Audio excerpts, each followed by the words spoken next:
breaking down every game, every day in Major League Baseball. This is the Baseball Betting Show. Here is your host, Greg Peterson.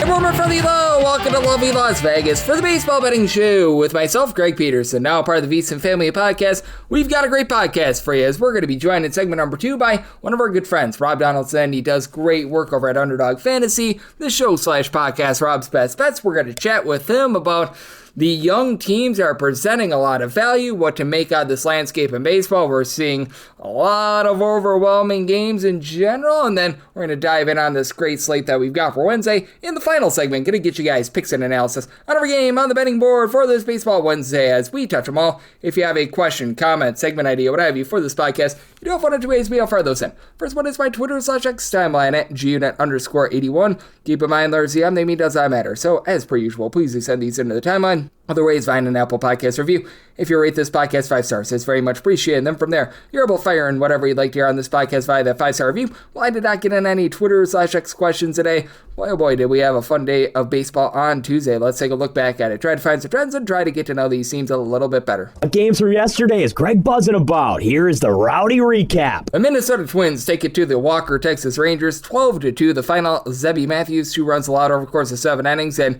Goomer Rocker got rocked. 7 runs, 6 of which were earned in 3 1/3 innings. Trevor Larnach, 4th home run of the campaign. Cody Clemens, his 11th. From there, Cal Quantrill gives up 3 runs in 2/3 of an inning. Tyler Alexander, 2 shutout innings. Joe Ross, 2 shutout innings. Kyle Higashioka, Higgy, can't you see? You're on the mound for me. He gave up 2 runs over the course of an inning. That's a backup catcher. And Travis Adams, Cody Lawyerson on the flip side for the Twins be able to both turn a scoreless inning. The Philadelphia Phillies turn a nice win, 8-2. They take down the Miami Marlins. Tyler Phillips, 8 runs allowed in 4 innings, including 3 bombs. Kyle Schwarber, a Schwarbomb, 25th home run of the campaign. Brandon Marsh, his 9th, and then Alec Boehm, his 9th. From there, the bullpen was solid as John King and Lake Bakar be the Kings of both give me a scoreless inning. Dax Fulton was able to give you 2 shutout innings, but too little, too late. Jesus Luzardo against his old team, 2 runs allowed over the course of 7 innings, was taken deep by Esterio Ruiz. 4th home run of the campaign. Max Lazer and Tanner Banks were both able to turn a scoreless inning from there. Yankees absolutely pulverized the Chicago White Sox. This by kind of 12-2 for the Southsiders. Dave Martin, well, his ERA is going south. 9 runs allowed in 3 1/3 innings, or in this case, north, because he gave up 3 bombs. Paul Goldschmidt get a Goldie one, 10th home run of the campaign. Ben Rice, his 20th home run of the season, and home run number 2 for the young gun and Spencer Jones a little bit later on. Jose Calabreu off of Luan Acuna, that's a position player, 7th home run of the season. Chris Murphy give up 2 runs, one of which was earned in 2/3 of an inning. You did have 3 shutout innings from The Rock and Mr. Joe Rock, but from there you had Luan Acuna, position player, give up a run in an inning, and Garrett Cole, solid start, 2 runs allowed over the course of his 6 innings, was taken deep by Andrew Benintendi, 8th home run of the campaign. Ryan Yarbrough from there, 3 shutout innings. The Washington Nationals get the job done, 6-4. They take down the Kansas City Royals. As for the Royals, Michael Wacha, we're not going to give the dying Pac-Man voice here. Wasn't great, wasn't awful. 3 runs allowed over the course of 6 innings, so I don't know what to say when you have Pac-Man not eating things up, but at the same time, not a dying Pac-Man voice of waka waka waka waka.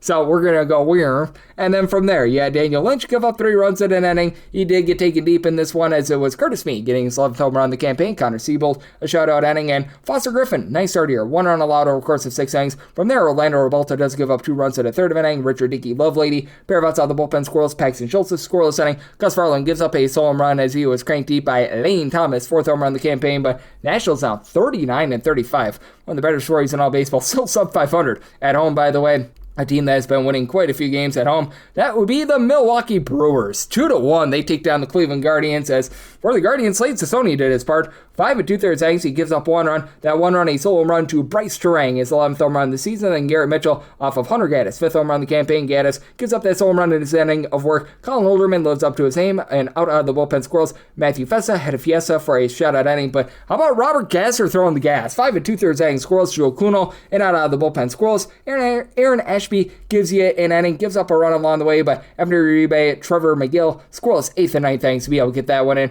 The Colorado Rockies don't look now, but they're winning games on the road. 5-2. They take down the Chicago Cubs as Edward Cabrera gives up 5 runs in 4 1/3 innings. He was cranked deep in this one. As for the Colorado Rockies, CJ Bromfield, 10th home run of the campaign. Ryan Wilson, 5 outs out of the bullpen squirrels. Phil Matone, Trent Thornton, they combine for 2 shutout innings, and Gavin Hollowell, a shutout inning. Ryan Fellner does give up 2 runs in 4 2/3 innings, taken deep by Pete Armstrong, who's starting to get on a tear, 14th home run season, but situational hitting continues to elude the Chicago Cubs. 0 of 8 with men in scoring position. Way to go, Craig Counsell, and then Blas Castano, 4 outs out of the bullpen squirrels. Brendan Bernardino, Victor Vodnik, Jane Hill. They're all able to turn a scoreless inning. The Detroit Tigers, well, they had a lot of scoreless innings turned on them. 4-2, the Astros get the job done here. As for the Tigers, they were up 2-1 going into the 8th inning as Framber Valdez is against his old team. Very good. He gives up an unearned run over the course of 6 innings. Kadir Montero out of the bullpen, 2 runs, one of which was earned in 1 1/3 innings. He had Will Vest give up an unearned run in 1/3 of an inning. Kevin McGonigal, a batter out there in the field that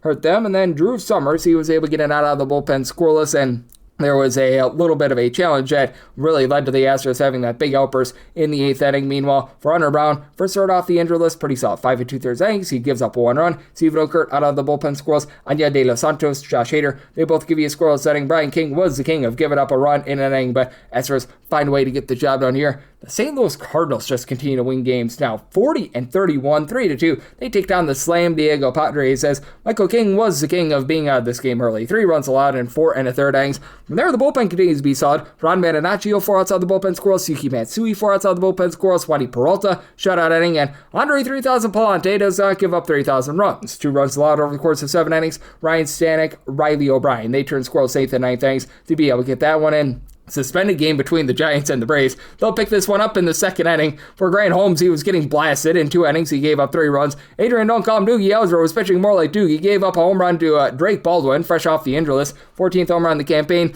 We'll see what happens there, and if you had a bet on this game, most likely got voided. The Cincinnati Reds, well, they were on to a 5-3 win over the New York Mets. For the Mets, Kodai Senga off the injured list. Gives up 4 runs in the 1st inning. Despicable. Gives up a pair of bombs. Spencer Steer, his 11th home run season. Cousin Sal Stewart, his 14th.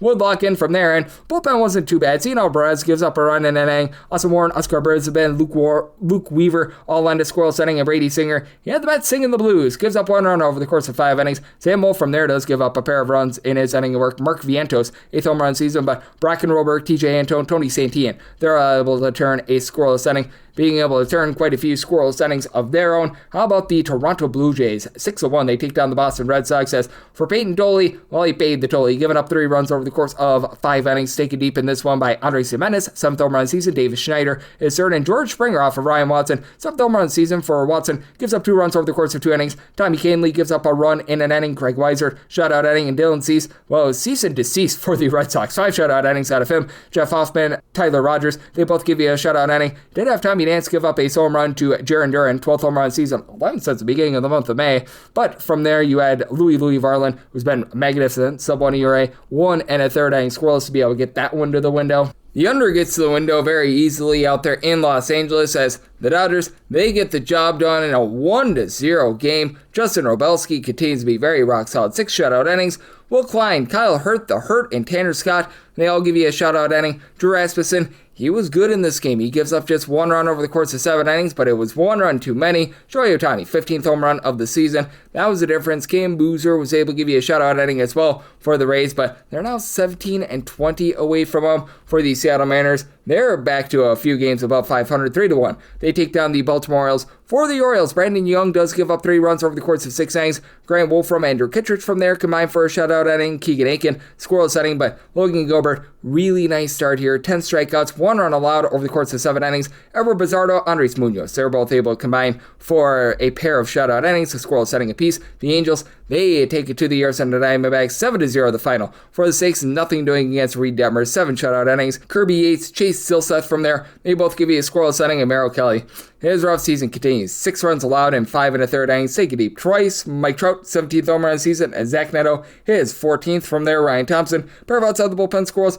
Brandon Garcia, scoreless inning. Dre Jemison was able to come in for 2 innings. He gives up a run along the way, but too little too late for the Arizona Diamondbacks, and nothing to add at the plate. And for the Pittsburgh Pirates, they were down throughout much of this game against the Athletics. They get down 4-0 at the end of the first inning. They come all the way back to 6-5. They get the job done for Mitch Keller, not the start he was looking for. 5 5 runs, 4 of which were earned in 5 and a third innings, and he was taken deep by Zach Aloff, 10th home run season. But Evan Siska shutout inning. You don't mess with the Yohan Ramirez. It does not get messed with. Pair of outside the bullpen squirrels, Mason Montgomery, Gregory Soto. They both led a scoreless inning, and Jack Perkins' relatively okay start. 3 runs allowed in 5 innings. He does give up home run to Brian Reynolds, his 9th home run season, and Reynolds off of Hogan Ayers. He was able to get his 10th home run season. Hogan Ayers, not a hero on this day. 2 runs allowed over the course of an inning. Justin Turner, Mike Leiter Jr. both gave you a shutout inning, but Elvis Alvarado, he was in the building and then he was out of the building as Brandon Lau got loud and took him out of the building. Home run number 18 of the season. And if you're taking a look at trend-wise what we're getting in Major League Baseball right now, it has been an overwhelming season, and it's been an overwhelming last 7 days.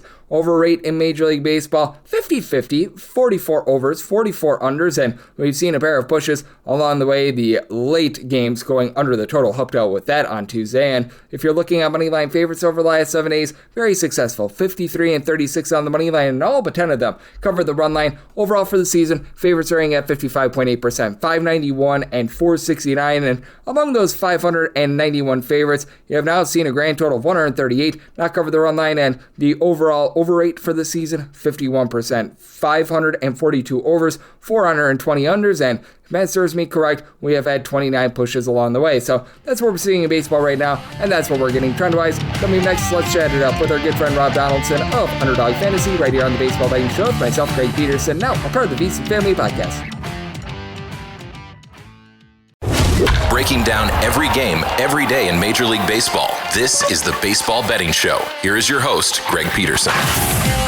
And we're back here in lovely Las Vegas for the Baseball Betting Show with myself, Greg Peterson, now a part of the VSiN Family Podcast. Always great to be joined by this man as we've got Rob Donaldson aboard. He does such great work over at Underdog Fantasy. He does amazing work with the show/podcast Rob's Best Bets over on youtube.com/Rob Donaldson. He's dialed in this year to a little bit of everything baseball. He's doing a great job on that front. You're able to follow him on the old Twitter/X at RobDFB altogether. And Rob, always a pleasure, my friend. Thank you so much. Yeah, thank you for having me on, Greg. It's always a great time when we're together talking ball. And, we're shooting a double, segment today. We're talking about baseball in this one, and we're talking about college basketball later. I couldn't be more thrilled about it. Absolutely. And you do such a great job in the offseason taking a look at the college basketball front as well. But first things first, when it comes to baseball right now, just what are you noticing? Because I think from my personal point of view, I am just very, very taken aback by the amount of overs that we're seeing right now, because it feels like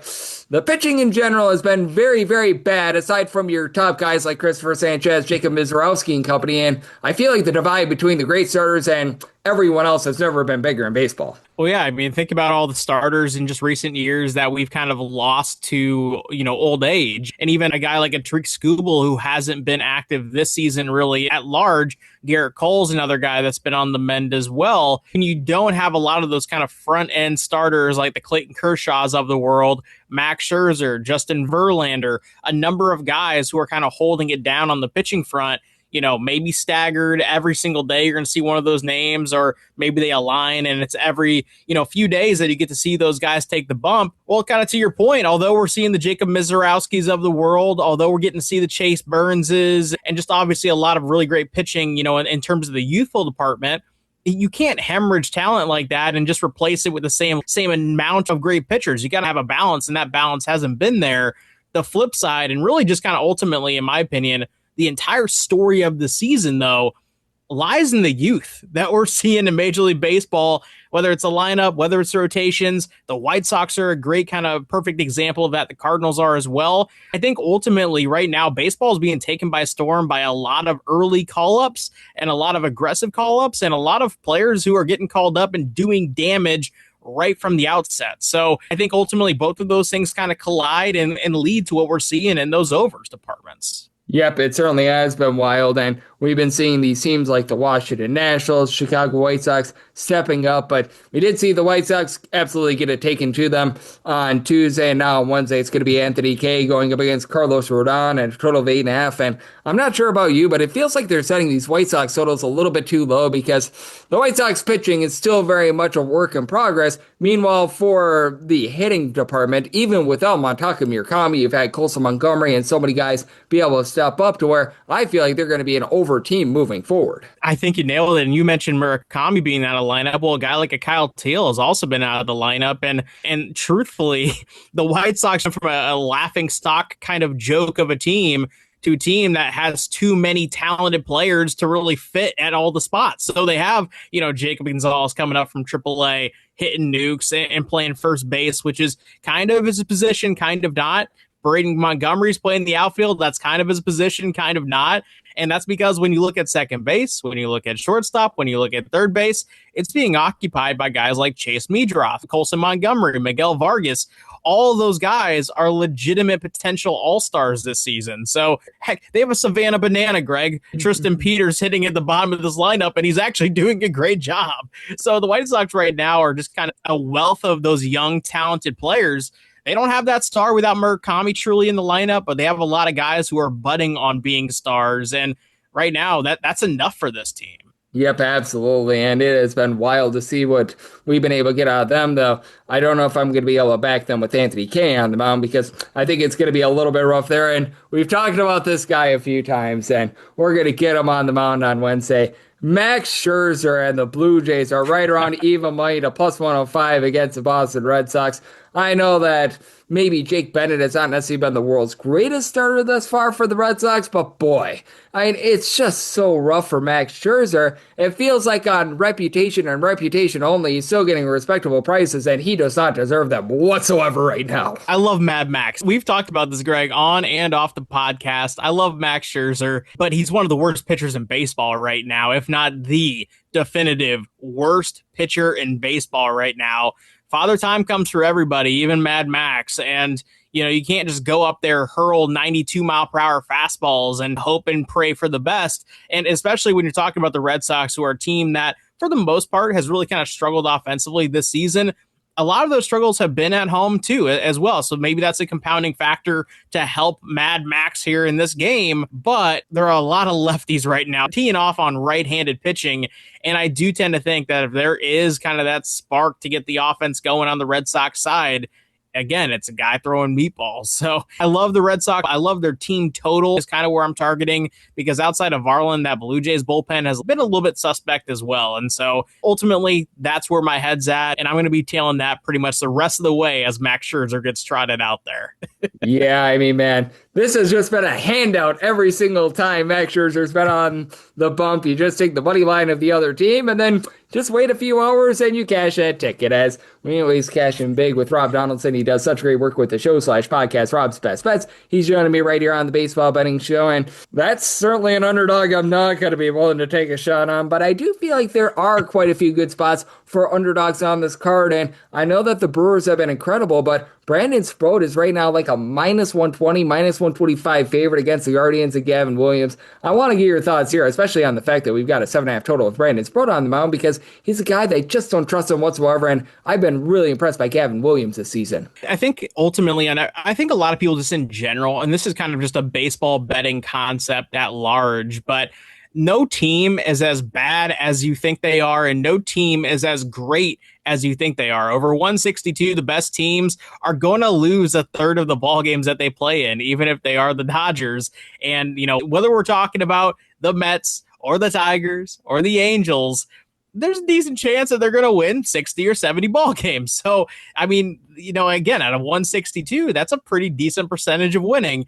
And I think ultimately on every single given slate, if you approach it with that mindset of, hey, there are going to be some crazy winners. Maybe the Angels win tomorrow, Tigers win. You kind of threw out a game with the Brewers and obviously very good team. But Gavin Williams on the other side is playing like an all-star, and Brandon Sproat is not. And so I think ultimately when you look at Brandon Sproat in a vacuum right now, it's a young pitcher who's struggling with hard hits, trying to attack the zone because he's trying to simplify the game, but it's not working. And even without Jose Ramirez in this lineup, even Chase DeLauder kind of on the mend, I tend to think the Guardians can get after it and get some damage done early. So I am targeting that first 5 on the run line here with the Guardians as one of my favorite plays of the day.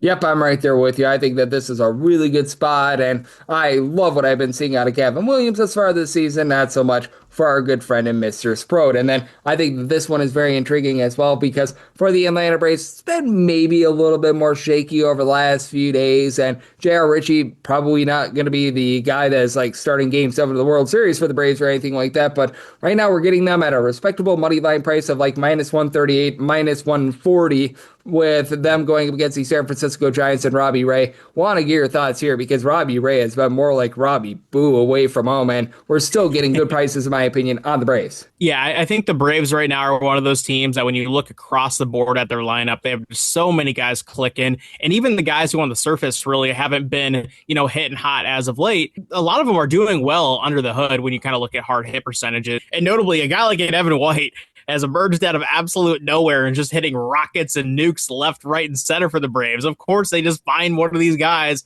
like they seemingly always do. And kind of to your point about Robbie Ray, it's been a very, very polarizing Rocky season. And as of late, I mean, you have to go all the way back to the start of May, Greg, to see a start where he's traveled 6 innings pitched. Ultimately, this is one of those games I am staying away from entirely just because the Braves, if they struggle against pitching handed side, it is against lefties. They feature a ton of lefties in this lineup, and a lot of those left-handed batters for the Braves are the guys that are holding down this lineup. Maybe Robbie Ray can mitigate that. Maybe the struggles continue for him. It's not a strong conviction game for me, but I definitely see a lot of your angles here. Yep, absolutely, man. It is going to be interesting to see if the Giants can continue this torrid run. And what do you make out of a team like the San Francisco Giants, where the offense has been anemic all season long? Really, over the last 2 weeks, they've been able to come to life. And it's interesting to try to compare what we've seen over the last 2 weeks compared to the full season numbers have not been great. Yeah, it's really brutal when you watch the Giants play baseball right now because they are a bad offensive team that plays in one of the most hitter unfriendly ballparks in the sport. And so it's like a compounding factor.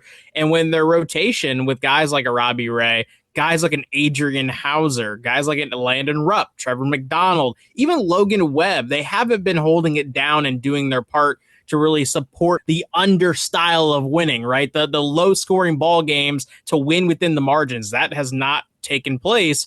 And so this is really a team of hopefully Luis Arias keeps getting hits and hopefully Bryce Eldridge or Rafael Devers can drive him in, because if it's not them, it's nobody else. That's kind of where their heads are right now. And so ultimately, when you look at the Giants and just their dynamic, I look at the Rockies, for example, and I see more hope and optimism right now than I do with this Giants roster. I think they need to be wholesale sellers. I think they need to kind of revamp what they have going on across the board. Even their pipeline is not really all that impressive right now, in my opinion. So I think when you look at this team, it's one of those teams I don't want to be backing very often. And if I do, I'm probably taking the under.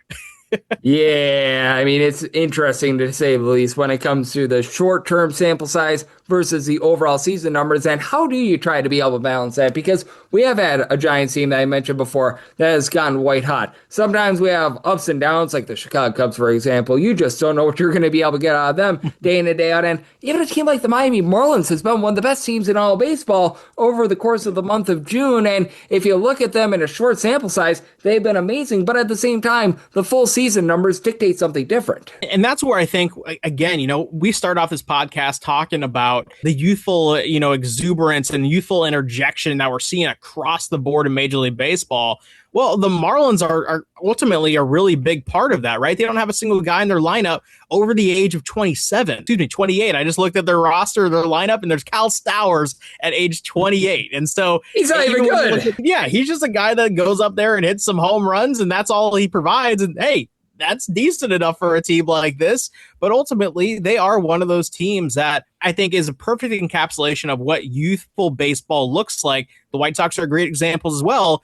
They are going to get better as the season goes on. And ultimately, the biggest issue so far with the Marlins is a guy like a Sandy Alcantara, or their outside, really just their entire pitching outside of Max Meyer is not good right now. And so this isn't a team that long-term is going to compete, but they will compete all the way up to the deadline. They'll probably be a 500 ball club, mainly because their lineup is just so small ball heavy. They're hitting the bombs on the other side in terms of the residual runs. They're doing their job offensively. It's the pitching is where they fail. And so ultimately they are going to try to have to ship off Sandy Alcantara, maybe a couple bats.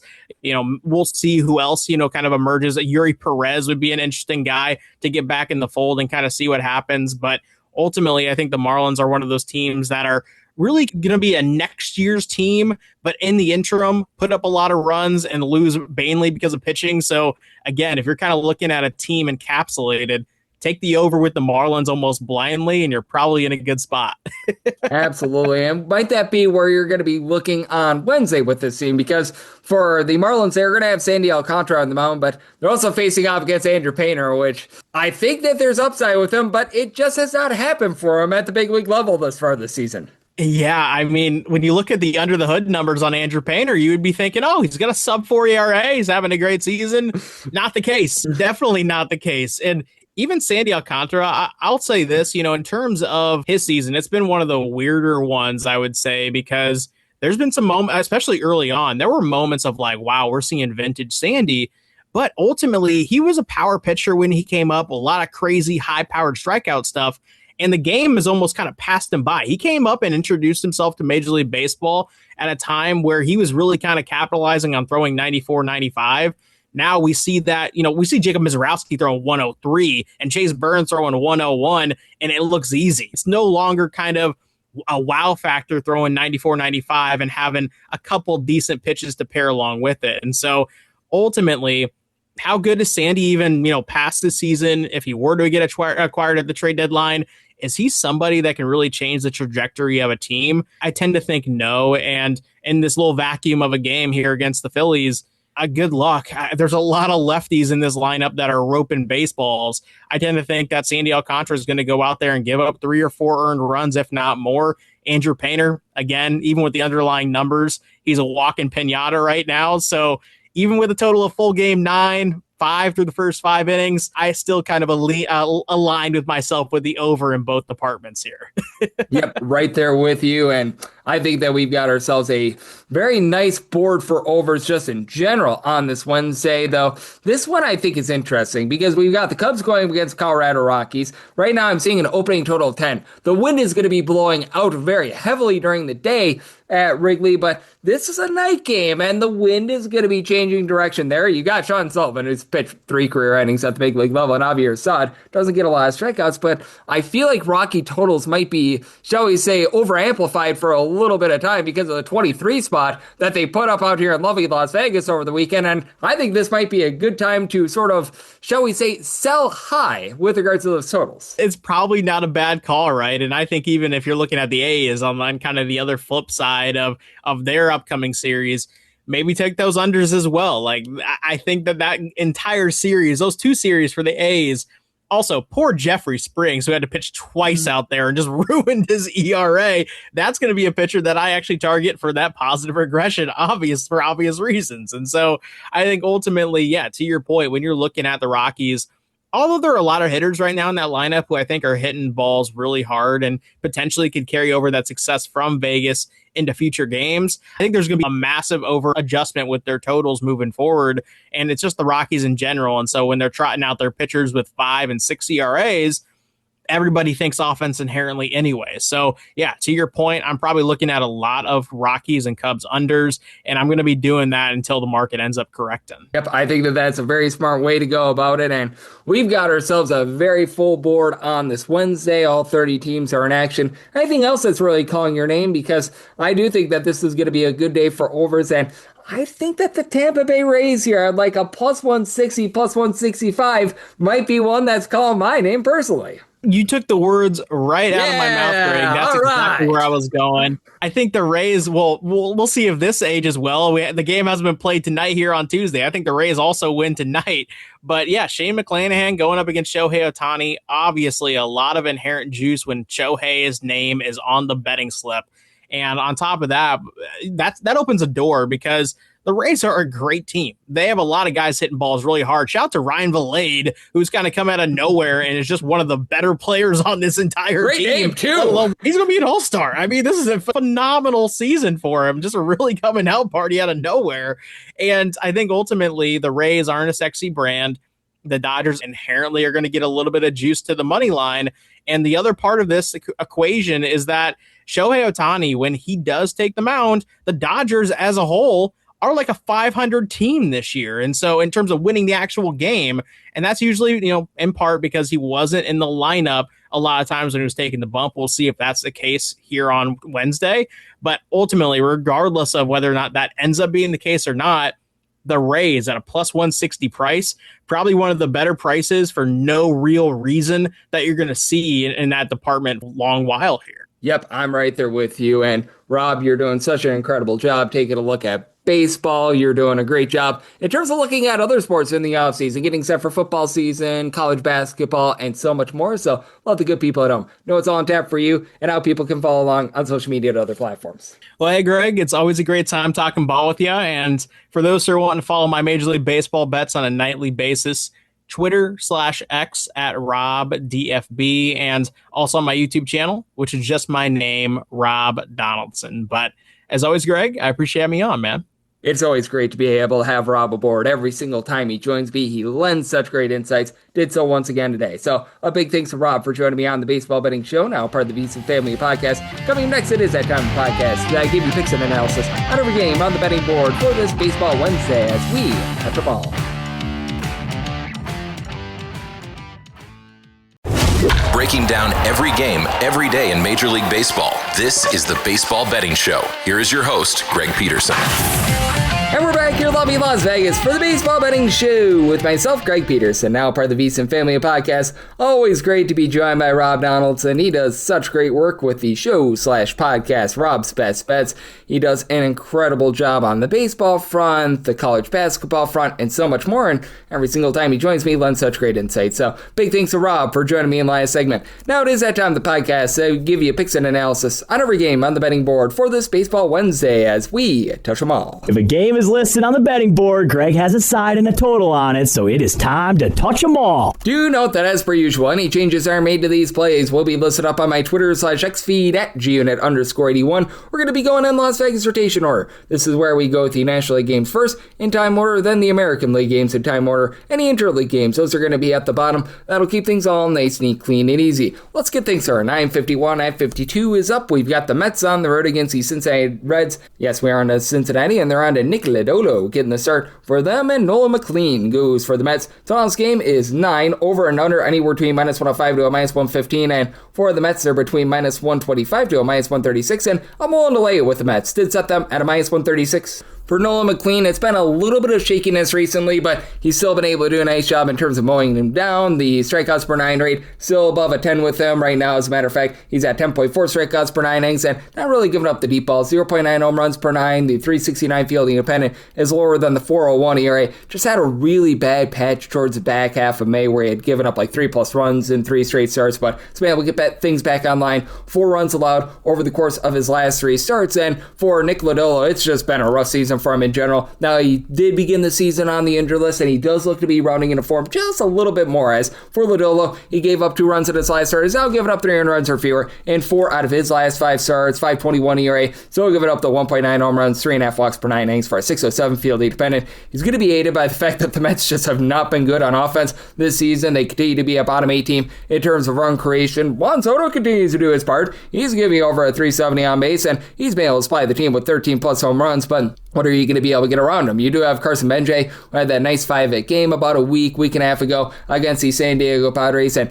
been maybe getting a little bit more here out of Bo Bichette, but for Bo Bichette, Marcus Semien, both of these guys have been providing an on-base percentage below a 290, single-digit amount of homers for each. Meanwhile, you just have not been able to get much out of the catcher spot in general. MJ Melendez is now hitting a 200 for this team. Other than Soto, pretty much had nobody in the starting lineup yesterday with a on-base percentage above a 335. Meanwhile, for the Reds, they're still dealing with the Elly De La Cruz injury, but because it's Sal Stewart is giving you a 350 on base. He's up to 14 home runs. JJ Bleday, Spencer Steer, they both have been able to give you 11 plus home runs apiece. Both of these guys have done a nice job moving line, hitting above a 250 and above a 330 on base for each. Blake Dunn has been able to get her done, hitting about a 260 at the top lineup. Now for the Reds, the big thing for this team is that the bullpen has been absolutely atrocious. They are in the bottom 6 in terms of ERA after leading the league in terms of bullpen ERA in the first month of the season. Zachary Maxwell, Zach McKembley, Tony Santillan, lots of guys supplying an ERA above a 5. Rock and Roll Burke, Sam Moll, these guys have been able to give you a sub 325 ERA, and TJ Antone seems to be rounding into form a little bit, but still not great there. And for the Mets, that's where they're going to have their big advantage in this game, because you got the likes of Oscar Brisbane, Austin Warren, Brooks Raley, Luke Weaver, who have all been able to give you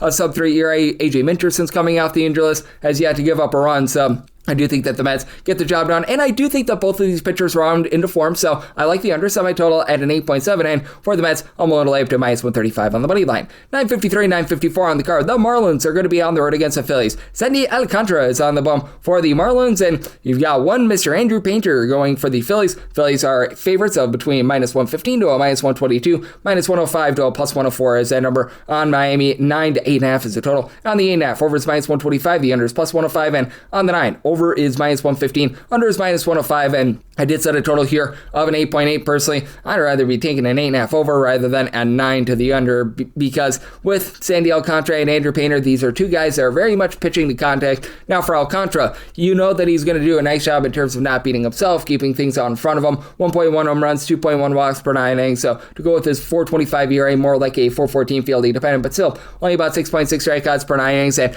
I do think that there's some positivity doing for Andrew Painter. It's been an awful season for him. 6.43 ERA. He's given up 1.7 home runs, 3.1 walks per 9 innings, while only getting about 7 strikeouts per 9. And he's given up 4+ runs in each out of the last 3 starts. But you do have to have some question marks with regards to the Phillies bullpen as well, because you're probably going to need a lot of it. And I know Ryan Kerkering, Yohan Duran, these two guys have been able to give you a sub 3 ERA. But when you get into the likes of Tanner Banks and company, you don't know what you're going to get there. Jose Alvarado has not been the same since the drug suspension. 5+ ERA there. Chase Shogert has been okay, but he's been regressing a little bit. And then when you take a look at the Phillies lineup, it has been one that has been in the bottom 10 of the big leagues in terms of run creation, but even going back to last year, a much more formidable lineup at home rather than away from home. For Schwarber, Kyle Schwarber, 24 home runs, about a 360 on base. Bryce Harper, 15+ bombs, give you about a 360 on base.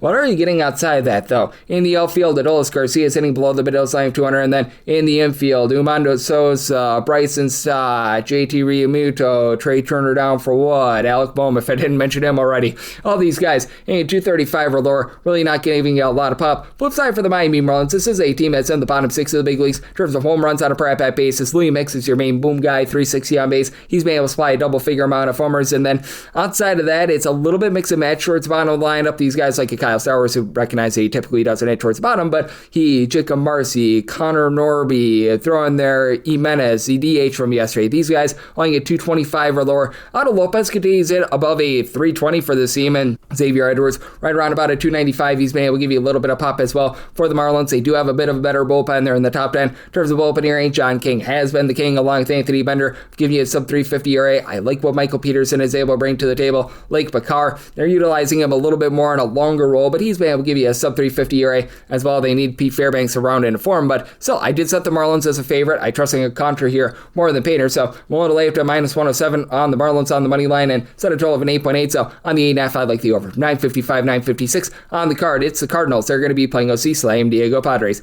We do know that Kyle Leahy is going to be on the bump for the Cardinals. Right now, it's listed as undecided for the San Diego Padres. This game is off the board. This should be Griffin Canning's turn through the rotation, and if you do get Canning versus Kyle Leahy, I set the Cardinals at a minus 143, so minus 142 or better looking at the cards, plus 144 or better the Padres, and then made a draw of an 8.3. 8 or less, like the over. 8.5 or higher, the under. For Griffin Canning, this guy's just gotten canned this far this season, man. 7.17 ERA, 5.54 fielding dependent. He's getting 9.3 strikeouts per 9 innings, but 5.3 walks, 1.9 bombs allowed per 9 innings. He has given up 3+ runs in 5 out of his last 6 starts. No good, very bad, terrible season for him thus far. And for Kyle Leahy, he was in the bullpen last season. It's been a little bit of a transition going from the bullpen to being more of a full-on starter, but he's been able to do an okay job. 4.64 ERA, 4.66 fielding dependent.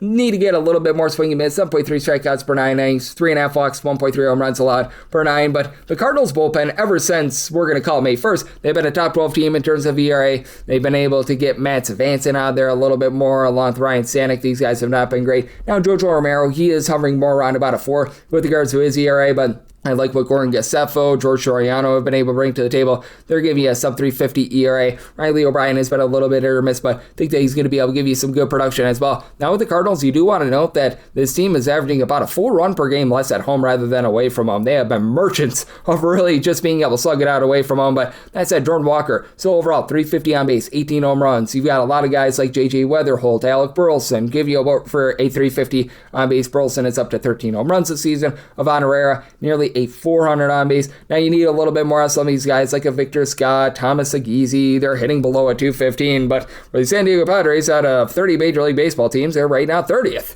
in terms of their run creation, as Fernando Tatis Jr. continues to be stuck on 2 home runs this season. He's moved the line. He's giving you about a 345 on base, but you still have a lot of these guys like Manny Machado, Rodolfo Duran, throwing their Gavin Sheets, a lot of guys hitting at 230 or lower. Jackson Merrill, he has certainly been that. Now for Machado, he's been able to give you 11 plus home runs, but man, the batting average just is not great. Where the Padres do have a nice advantage, though, this bullpen has been amazing. They've been a top 3 team in terms of bullpen ERA. Andre Montejón has been a little bit shaky this season, but he's been solid. Now, Mason Miller probably not going to be available in this game. He's on the bereavement list, so you feel for him, but Jason Adams is still there. He, Yuki Matsui are both give you a sub 250 ERA. Bradley Rodriguez has been very good in this bullpen. Wandy Peralta has been as well, so Evans Miller unlikely to be available in this game. I set my total to where an 80 or less in on the over 8.5 higher, the under, and then one to lay up to minus 142 with the Cards, plus 144 or better. The Padres, 957, 958 on the card. The Giants are going to be on the road against the Braves. J.R. Ritchie is on the bump for the Bravos, and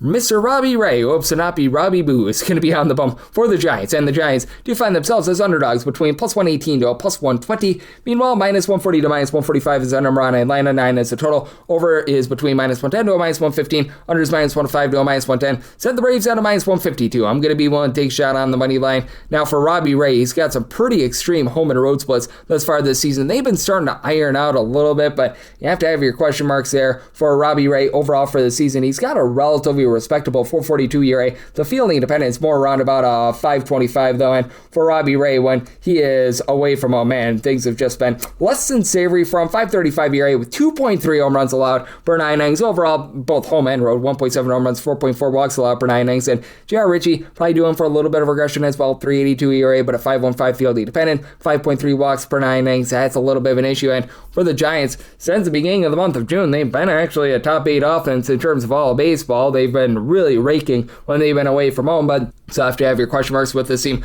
William Adames is up to 11 home runs, but he's still giving you less than a 285 on base. Matt Chapman has actually been able to give you something. He was like as dead as a doorknob for a while. He's up to about a 350 on base. You still have Rafael Devers being a big giant waste of money for this team, less than 10 home runs, about a 295 on base, but Luis Reyes, Bryce Eldridge, Jung Oh Lee, these are all guys hitting at least a 315, and then you've had Daniel Susich at the catcher spot do a nice job as well. He's been able to hit darn near 300 as well. Flip side for the Atlanta Braves, Drake Baldwin is back in the fold, and he had a home run in his either first or second at bat yesterday. That is huge. He's been hitting above a 300, give you tons of power. Michael Harris Katiza above a 300. He's been able to give you 13 home runs. Ozzie Albies has been able to give you 10 home runs. He's hitting at 275. Tom Smith is moving the line.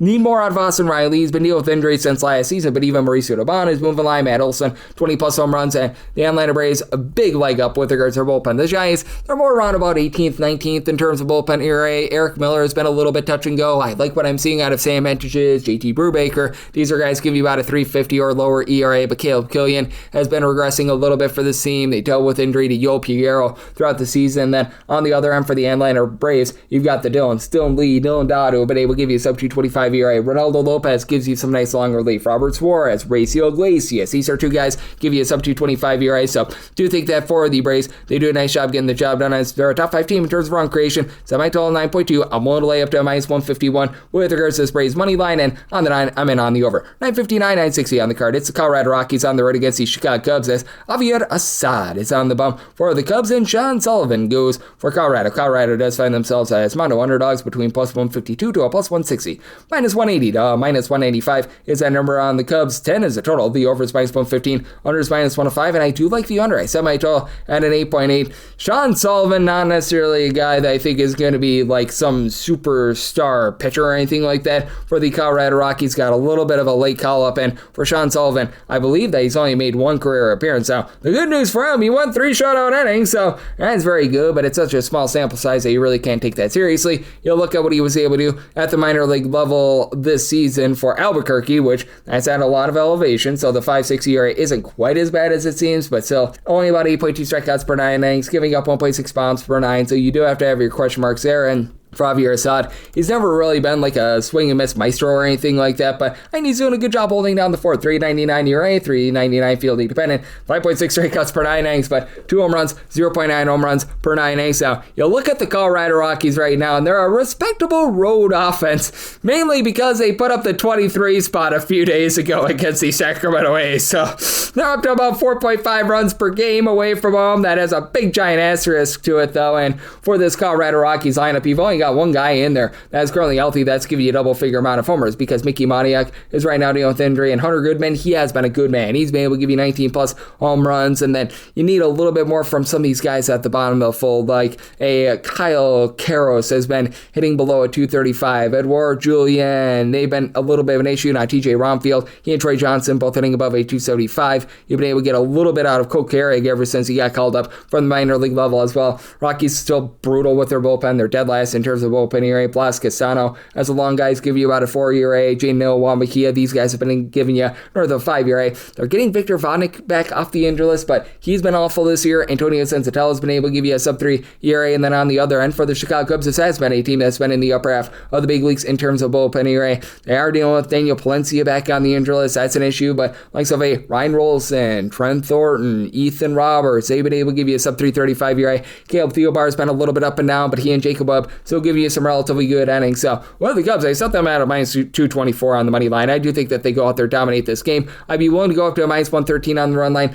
Currently not seeing a lot of run line prices out there. I would have to think that we're getting plus money. The one that I'm seeing is about a plus 115, so going to be in on the Cubs run line to go along with this total to the under. 961, 962 on the card. The Detroit Tigers are going to be on the road facing off against the Houston Astros. Peter Lambert is on the bump for the Astros. Casey Mize goes for Detroit. Detroit are anywhere between minus 110 to a minus 112, minus 104 to a minus 110. That is your number on Houston with a total of 8.5. Under is between minus 110 to a minus 115. Over is minus 105 to a minus 110. And for the Tigers, I set them pretty much at even money. Whichever team becomes plus money, I'm going to be willing to dive in on them on the money line. If you're looking to lay a run half, right now you're finding the minus 1.5 with the Tigers more around about a plus 160. And if I absolutely had to play something right now, I would be looking at like a plus 160, plus 155 in terms of the Detroit Tigers run line. I'm just hoping that one of these teams become plus money on the money line though. So that's how I'm looking at that personally, because with Casey Mize, he's been able to do a nice job in terms of just shutting it down in general. For the Tigers team, he's been able to give you a little bit over 9 strikeouts per 9 innings, 9.3 strikeouts, 2.3 walks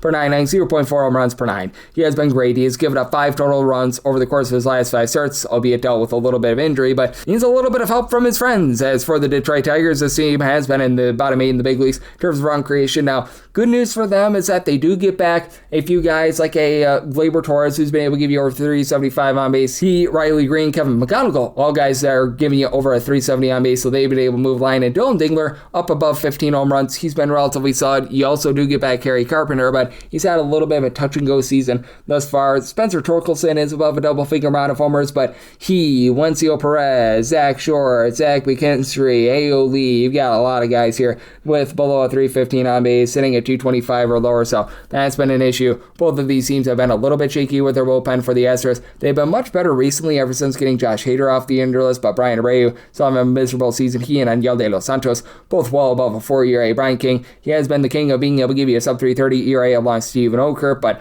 still it's been very touch and go there. And for the Detroit Tigers, they're dealing with a lot of injuries of their own, as Brendan Hennefy, when he's been available, has been pretty solid out of the bullpen, but now you've got Burch Smith on the injury list. Kyle Finnegan, sub 3 ERA. I don't understand why he's not the closer right now. They've got Kenley Jansen back, and I really don't have a lot of faith in him. Will Vest has been able to supply about a 4 or so ERA, but things have been a little bit wishy-washy there. And then for the Houston Astros, very top-heavy lineup. Yordan Alvarez, well above 22 home runs this far this season. He's supplying over a 425 on base. Jeremy Pena, he's been able to give you 335 on base. Not necessarily supplying a lot of power, but move line, they get Jose Altuve off the injury list, but I am for Yenny or Diaz. He's only giving you about a 255 on base. And then those guys at the bottom of the lineup, Zach Cole, Zach DeCenzo, Bryce Matthews, Cam Smith, Jake Myers, a lot of guys hitting a 230 or lower with not necessarily a lot of power. So very top-heavy lineup there. And for Peter Lambert, he's been able to do a nice job coming back from overseas. He's been able to do a good job in terms of holding down the fort. For Peter Lambert, right now he's supplying an ERA that is hovering right in that neighborhood, about a 347. His home runs per 9 rate is only about a 0.8, but 3.9 walks per 9 innings is a little bit of an issue, so it is a circumstance where I pretty much made this pick of any team that becomes plus money. I'm going to be looking at them on the money line. If I absolutely had to play it, we'll be looking at the plus 160 on the Tigers laying a run half, and I did set my total here at an 8.1, so on the 8.5, like the under, 963, 964 on the card. The Blue Jays are on the road facing off against the Red Sox. Jake Bennett is on the bump for the Red Sox. Max Scherzer goes for the Blue Jays. And for the Blue Jays, you're going to be finding them as a slim underdog of between minus 105 to a plus 105. Meanwhile, minus 116 to minus 126. Then around Boston, 9.5 is a total. Unders minus 115 and the overs minus 105. Operation Fade Max Scherzer is very much back on. I set the Red Sox here at a minus 159. I'm in on the money line. I recognize that for Jake Bennett at the big league level, he hasn't had a lot of swing and miss. Now it's a very small sample size. He's only made 3 starts, and it's not like he's been totally atrocious or anything like that, because the fielding independent is actually lower than the ERA right now. And you take a look at the minor league numbers, I don't think that Bennett is ever going to be like some sort of a swing and miss guy, but I do think that it climbs from the current mark of 4.7 strikeouts per 9 innings. Now he's only given up 0.6 home runs, 2.9 walks per 9 innings, so 5.28 ERA, closer to 3.88 fielding dependent at the minor league level this season. He was posting up a very small 1.60 ERA, and he was more around about 9 strikeouts per 9 innings for his career at the minor league level, 9 strikeouts per 9 innings, so nothing that necessarily lights the world on fire. But for Max Scherzer, this guy is just totally washed. I mean, holy crud. 10.23 ERA in his 6 starts this far this season. 8.78 fielding independent with 3.7 home runs per 9 innings. He's down to 5.7 strikeouts per 9. This is just atrocious. And for the Red Sox, they're a bottom 3 team in the big leagues in terms of run creation at home, but I mean, my goodness, they should be able to just absolutely tee off on him. You've had Wilson Contreras do a nice job, give this team 13 plus home runs. He's moved line, give you over a 375 on base. And then you've got a lot of mix and match guys. Mickey Gasper, Satan Rafaela, Masataka Yoshida, Weiler Abreu, Isaiah Kiner-Falefa, all between about a 323 to a 343-ish on base. Jaron Duran has been able to pick it up with power, not really give you a lot of average. And Caleb Durbin has been completely useless for this team. Flip side for the Toronto Blue Jays, you've got a lot of guys moving line. They're a bottom 10 team in terms of run creation. Kazuma Okamoto has been your main boom guy. He's been able to give you 14 plus home runs. Really nobody else on the roster with more than 8, but George Springer had a home run yesterday. Feels like he's starting to run into form. You've got the likes of Liger Jr., Ernie Clement, Nathan Lukes, who have all been able to hit at least a 275. You're able to throw in there as well AC Sanchez. And for the Blue Jays, it's a hit or miss bullpen, because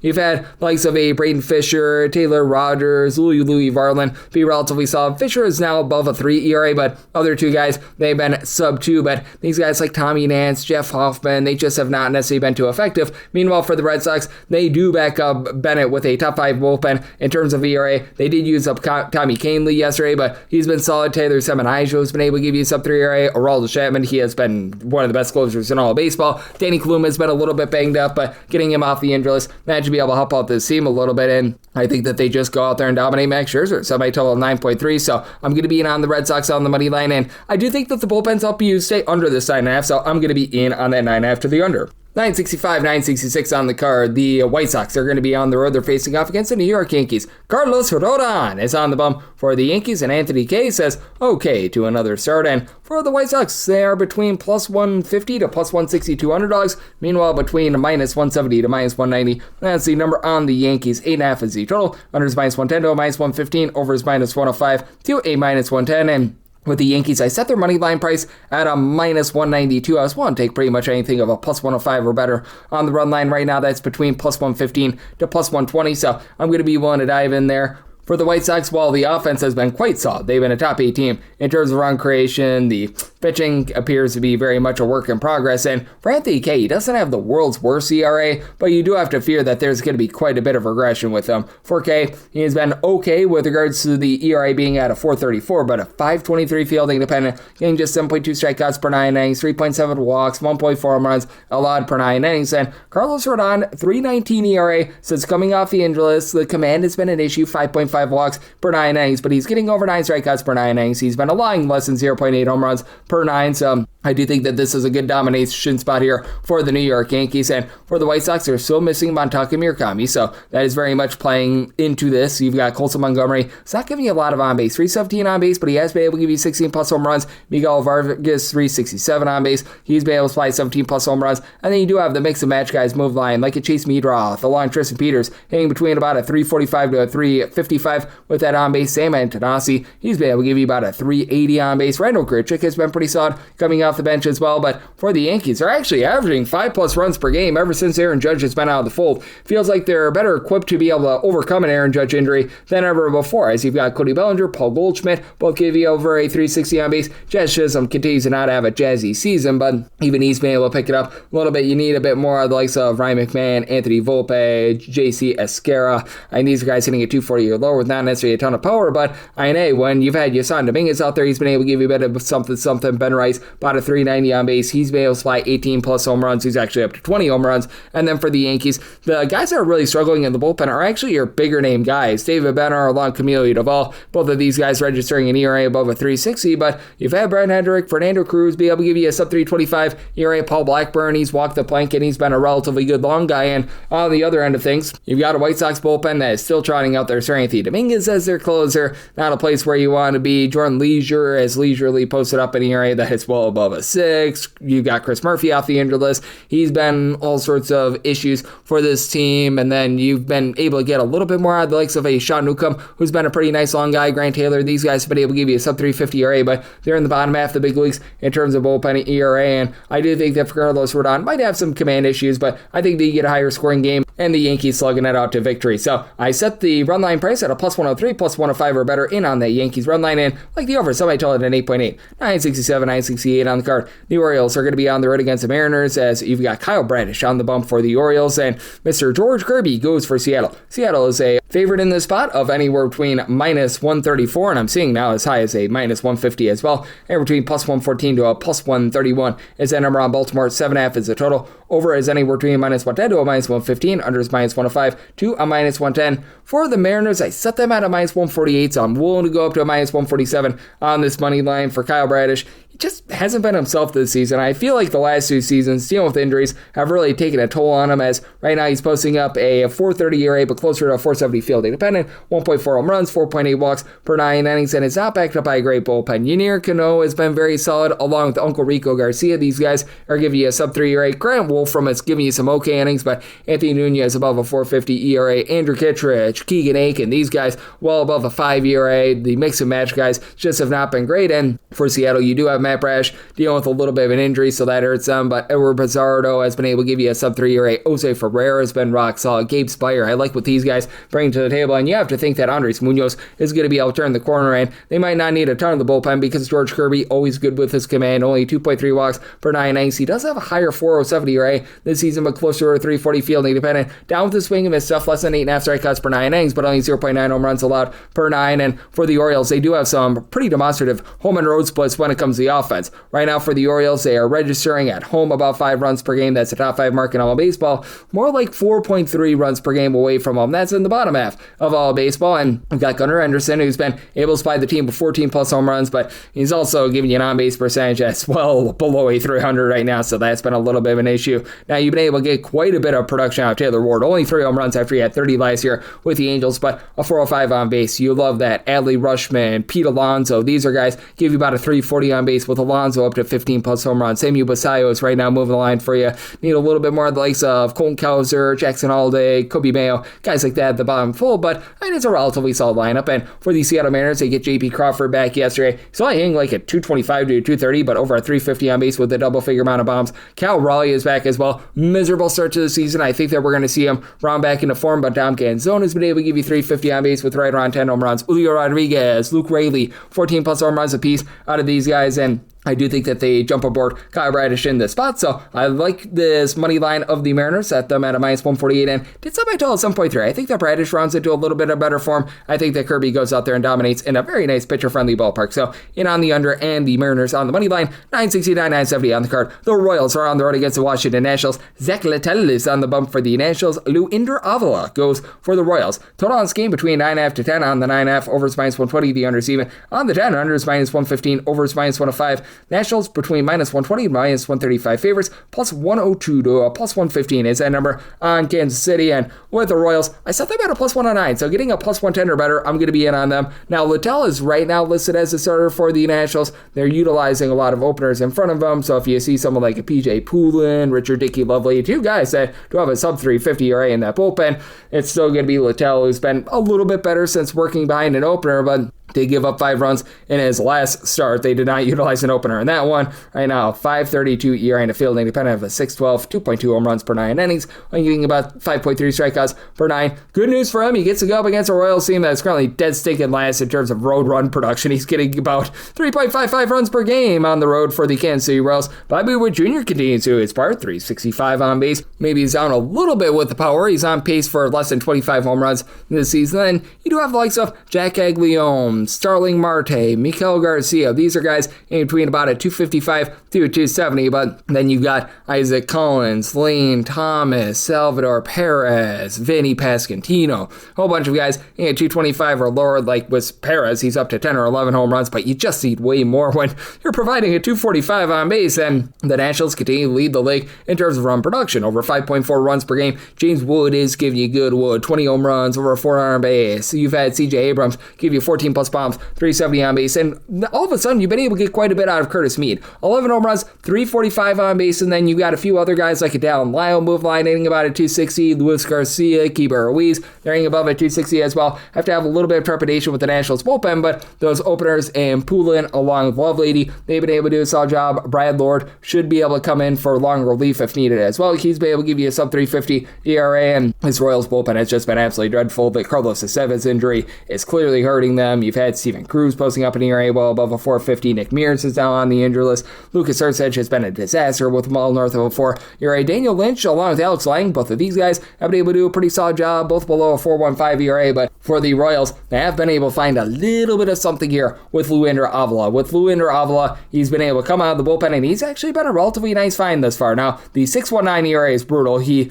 had a start against the Astros where he went 2/3 of an inning, and he gave up 8 runs, all of which were earned. Prior to that, he was actually looking very, very solid. You take that start out of the fold, and he's been able to post up a sub 375 ERA. He is getting only about 8 strikeouts per 9 innings, but the 504 fielding compared to the 6.19 ERA, I do think that things are going to iron out a little bit, and I do think that Littell is improving a little bit as well. I do like the under, so I told 9.1, and for the Royals, plus 110 or better, I'm going to be in on that money line. 971, 972 on the card. It's the Rays. They're going to be on the road against the Dodgers. Shohei Ohtani is on the bump for the Dodgers, and Shane McClanahan goes for the Rays. And the Rays, they are a underdog here of anywhere between plus 149 to a plus 165, and minus 180 to minus 190. That number on the Dodgers, 7.5 is the total. Over is minus 110 to a minus 120. Under is between even and minus 110. And I like the Rays here. Plus 163 or better. Sign me up. Sugar Shane McClanahan coming off of a rough last start or two, but overall, I've been liking what I've been seeing out of him thus far this season. For Mr. McClanahan, posting up a 3.23 ERA, fielding dependent right around about a 2.77. So I give it up 0.4 home runs per 9 innings. Swing and miss stuff might not be quite back to where it was a few seasons ago, but still 9.3 strikeouts per 9 innings. And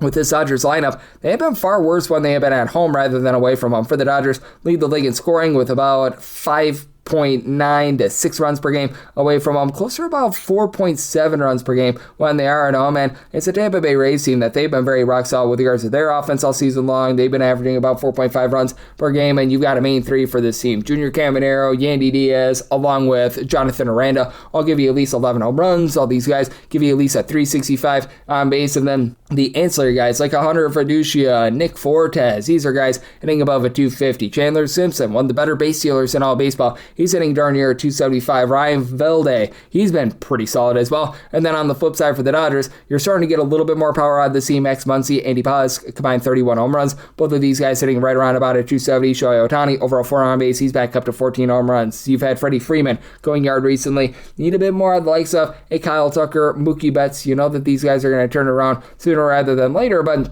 they have been a little bit shaky in the bullpen recently. Tanner Scott, a few weeks ago, had a little bit of a rough go of it. You've had Kyle Hurt actually be very solid for this team. He will climb, and you're able to throw in there Alex Vesey as well. These have been guys who would be able to give you a sub-355 ERA, but Blake Trinan has had his issues. Meanwhile, Brian Baker, he's giving you a sub-3 ERA on the flip side for the Rays. Cole Sulzer has been absolutely awful for this team, but Kevin Kelly's been pretty solid. I have to think that Garrett Clevenger is going to round back into form. He's been dealing with injury all season long. Big reason why his ERA has been above a 5, but even though Shohei Ohtani is absolutely magnificent, and we have seen him just go out there time and time again, go out there and dominate, I do think that this is going to be something that you want to be taking note of because he was dealing with that knee swelling. He's clearly been able to bat, but you have to wonder if that's going to be impacting his pitching just a little bit. And it was mentioned by Rob Donaldson, it just feels like they don't produce any runs in his starts. Like for Shohei Ohtani, since he became a starting pitcher for the Dodgers, since moving over to the Dodgers, he's got a 181 ERA across his 25 starts with a 236 fielding independent, 10.5 strikeouts per 9 innings, but the team is only winning about 50% of their games, and I do think that you're going to get some scoring in this game. Semi-total 7.7. I like the over, and plus 163 or better. Sign me up for the Rays money line. 973, 974 on the card. The Angels are going to be on the road against the Arizona Diamondbacks. Eduardo Rodriguez goes for the 6. Sam Edagiri is on the bump for the Angels. Total on this game is 9 over and under both minus 110. Minus 164 to a minus 170 is that number on Arizona. Anywhere between plus 138 to a plus 153 is that number on the Halos. And with Edagiri and company, set the Angels at a plus 184. For Sam Edagiri, he's actually been okay in his few appearances thus far this season, but he's only went 17 innings, and I do think that there's going to be mondo regression with his 2.12 ERA right now, closer at 386. Fielding pen 6.4 strikeouts, 4.2 walks per 9 innings at the cup of coffees they had at the big league level in 2024 and 25. They were less than savory. And you take a look at what he's been able to do here at the minor league level this season, 7.24 ERA. So, yeah, I think that regression is coming sooner rather than later. And then on the other side of things, I have a guy in Eduardo Rodriguez that I also do think is doing for a lot of regression. Swing and miss has been way down with him. He's got a 2.55 ERA, closer to a 4.08 fielding dependent. He's only given up about 0.9 home runs per 9 innings, but 6.6 strikeouts, 3.5 walks per 9 innings, and it is an Angels bunch that is in the top 7 in all baseball in terms of run creation away from home, and you've been able to have Mike Trout continue to give you those 14 plus home runs. Not a lot of average, but a 390 on base. You've had someone like a Wyatt Meckler be able to hit for about a 300. Donovan Walton, Nick Madrigal, these have been any surprises. Have to wonder if sooner rather than later the pixie dust runs out for these guys, but overall that's been solid. Joe Adell sitting at 260, double figure amount of homers. Zach Neto, he's not giving you a lot of average, but he's been able to give you 13 plus home runs as well. And then for the Arizona Diamondbacks, got a pair of guys in Corbin Carroll along Ketel Marte of the Marte Parte with over 10 home runs this season. Marte hitting about a 255, but Carroll about a 370 on base. You get Jordan Lawler back, he's been hitting just below a 300. Need to get a little bit more on some of these guys like a Adrian Del Castro at the bottom of the lineup, but you've got Geraldo Perdomo now, give you about a 350 on base. And for the Diamondbacks, they have the far better bullpen in this game. They're more of a league average team in terms of bullpen ERA. The likes of Jonathan Loaiza, Juan Murillo, Ryan Thompson, Taylor Clark, they've been able to give you a sub 355 ERA. Now it is a case where Paul Sewald is not a very trustworthy closer, but who can you really trust in this Angels bullpen? You've had Sam Bachman, Chase Silseth be able to do a relatively solid job. They're both give you a sub 4 ERA, but man, things are rough out there. Brent Suter above a 4 ERA. Kirby Yates has not been himself. You've had Ryan Zefrion give up runs upon runs.